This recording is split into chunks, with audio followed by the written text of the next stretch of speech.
नमस्कार. तर सर्व विद्यार्थी पालकांचे Shri Mahalakshmi admission counselling centre Pune येथे मी प्रोफेसर सुनील कांबळे आपले स्वागत करतो. नीटचा निकाल लागलेला आहे. नीटचा निकाल लागल्यानंतर मुलांना वेध लागतं ते मेडिकल ऍडमिशनचा, ज्यामध्ये एमबीबीएस असेल, बीडीएस असेल, बीएमएस असेल, बीएचएमएस असेल, त्या ऍडमिशन प्रोसेसची संपूर्ण माहिती आणि गाईडलाईन ही श्री महालक्ष्मी ऍडमिशन काउन्सिलिंग सेंटरच्या माध्यमातून विद्यार्थ्यांना दिली जाते. तसेच त्यांचं पेड काउन्सिलिंगही केलं जातं. आता यामध्ये आपले इंजिनिअरिंगचे पेड काउन्सिलिंगच्या सीट फुल आहेत, मेडिकलचेही पेड काउन्सिलिंगच्या सीट फुल आहेत.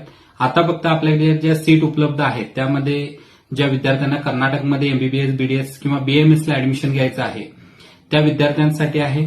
त्याचबरोबर एनआरआय असेल, एनआरआयचे ऍडमिशन असतील किंवा इंजिनिअरिंग मॅनेजमेंट असेल त्यांच्या सीट्स आपल्याकडे उपलब्ध आहेत.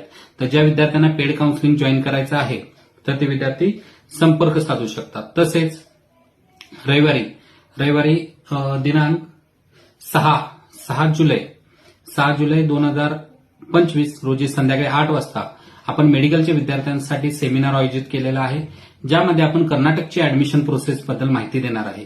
तर ज्या विद्यार्थ्यांना कर्नाटकमध्ये ऍडमिशन घ्यायचं आहे त्या विद्यार्थ्यांनी खाली दिलेल्या नंबरवर व्हॉट्सअपवर जर तुम्हाला बीएमएसला ऍडमिशन घ्यायचं असेल तर बीएमएस कर्नाटक म्हणून आम्हाला मेसेज करायचा आहे. ज्या विद्यार्थ्यांना एमबीबीएसला ऍडमिशन घ्यायचं असेल ते एमबीबीएस कर्नाटक म्हणून मेसेज करायचा आहे.